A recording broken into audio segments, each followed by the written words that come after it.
அது உருளைக்கிழங்கு வேகுது. நைட் டின்னருக்கு. அது என்னம்மா அடிக்கிறியோ? இது மைதா மாவில் சோளா பூரி புது விதமாக ட்ரை பண்ண போகிறேன். வெங்கடேஷ் பட்டோட ரெசிபி ஒன்று பார்ப்போம் எப்படி வருதுன்னு. ஃபஸ்ட்டு மாவை சலிக்கணும். சலிக்கிறது சோம்பொறிகள் எப்படி மாவை அரிக்கிறதுன்றது இதான். அரிதட்டால் போட்டு மாவை அரிக்கிறது, சலிக்கிறதோ இன்னொன்று சொல்லலாம். சோம்பொறிகள் செய்கிற மாதிரிதான். இப்போ தேவையான அளவு உப்பு.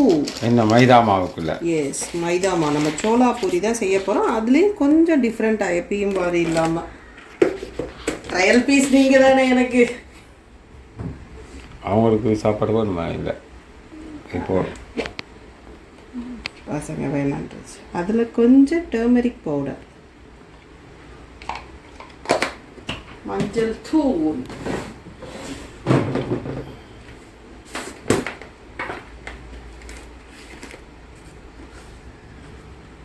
கொஞ்சமாக ரெட் சில்லி பவுடர், மிளகாய் தூள். உப்பு போட்டீங்க? முதல்ல போட்டுட்டேன் உப்பு. 3 போட நிறையாவே போடலாம். சீரகம், cumin seeds. இப்போ செய்கிறதுக்கு ஸ்டார்டிங்கில் கொஞ்சம் எண்ணெய், ரிஃபைண்ட் ஆயில். இப்போது மாப்பை செய்ய போகிறோம். வேணுங்கிற அளவு முதல் இதை நல்லா மிக்ஸ் பண்ணிவிட்டு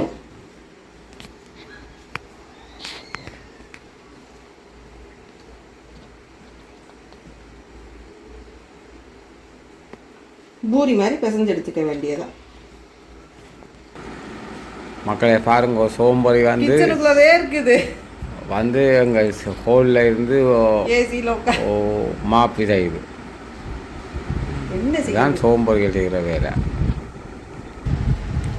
ஒரு மாதிரி பிசைஞ்சாச்சா யானைக்கு உருண்டை கொடுக்குற மாதிரியே இல்லை. பிசைஞ்சு உடனே சுடக்கூடாது. மாவு கொஞ்சம் செட் ஆகிறதுக்கு ஒரு 1/2 hour முன்னாடியே நம்ம பிசைஞ்சு வச்சு ரெடியாக இருக்கோம்.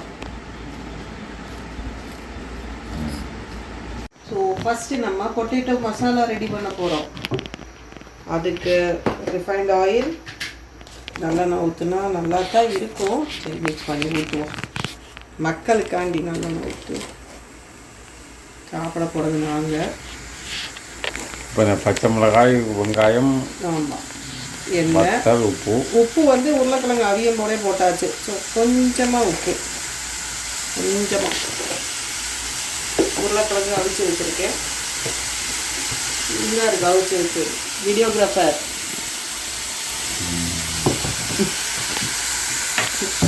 வீடியோ நல்லா வருதோ இல்லையோ, வீடியோகிராஃபர் தான் பொறுப்பு மக்களே.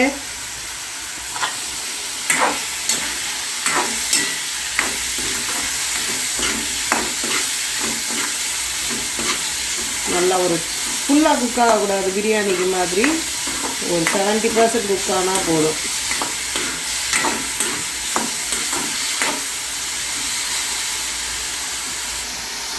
இப்போ நல்லா செட் ஆகிடுச்சு.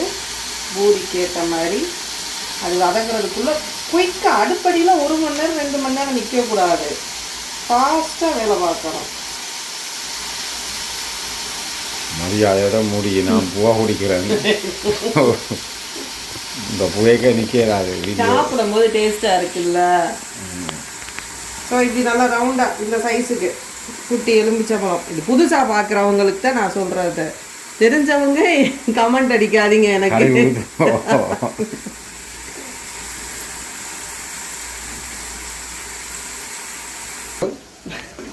வெங்காயம் வதங்கினா போதும். எப்படி வீடியோகிராஃபர் பாருங்க மக்களே. அந்த கேப்பில் நான் வெங்காயம் வதங்குறதுக்குள்ள இதை உருட்டி வச்சுட்டேன். எதுனாலும் மூடி போட்டு வைக்கணும். இல்லாட்டி நம்ம சொந்தக்காரங்க இங்கேயே திடீரவங்க வந்து உட்காந்துருவாங்க. வந்துடும். அதுக்கு இல்லை. ஆனால் நாங்கள் அதுக்கு காரணம் நாங்கள் 24 hours நான்வெஜ்லேயே குளிச்சா நான்வெஜ் சாப்பிடலாம். 24 hours நான்வெஜ்னா இப்போ தான் ஏதோ vegetarian evening. Red chilli powder, நான் ஒரு யூடியூப் பார்த்து கற்றுக்கிட்டு வரேன் எப்படி அந்த மஞ்சள் கலர் குருமா வைக்கலாம்னு. இது ஒரு காஷ்மீரி சில்லி பவுடர். எனக்கு அந்த மஞ்சள் கலர் குருமா வைக்க தெரியாது. பிகாஸ் ஏன் தெரியாதுன்னா எனக்கு உரப்பு இல்லாமல் பிடிக்காதுங்கிறனால நான் அதை கற்றுக்கல.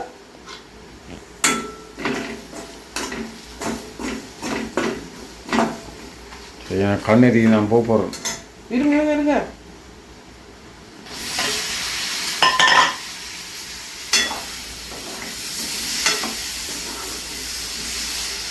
இது காஷ்மீரி சில்லி பவுடர் போட்டனால தான் கலராக இருக்குது, உரப்பு கம்மி தான்.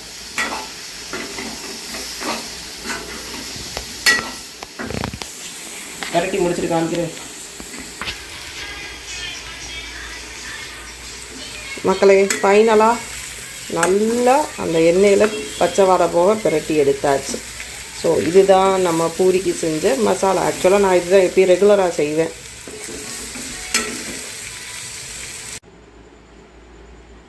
அப்பயே தேய்க்க ஆரம்பிச்சிட்டு அங்கே தேய்ச்சதுலாம் தூக்கி காட்டு, தூக்கி சுத்த வர வச்சுக்கிறாய். ஓகே, அதுக்கு எண்ணெய்க்கு போடும்.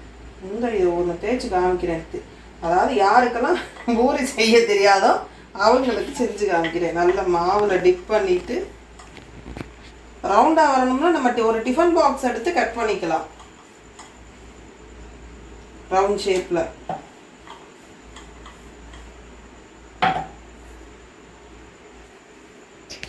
என்ன சூடாகணும் இருங்க.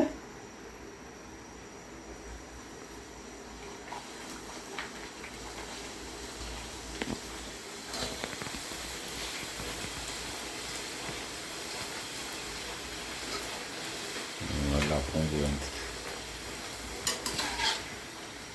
பக்கா.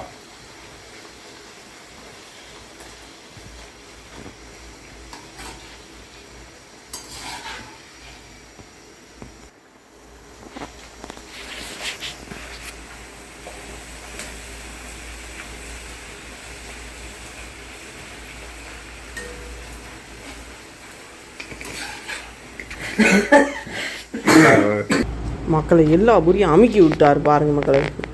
சொல்லுங்க எப்படி இருக்கு? புது சூப்பராக. உண்மையை சொல்றீங்களா இல்லை எனக்காண்டி சொல்றீங்களா? வருமா சாப்பிட்றது? வருமா இன்னும் கிழங்கோட சாப்பிடல. கிழங்குக்கு டேஸ்ட் பண்ணிட்டு சொல்லுங்க. இல்லை வீடியோ ரெக்கார்டில் சொல்லுங்க. சூப்பர். ஓகே.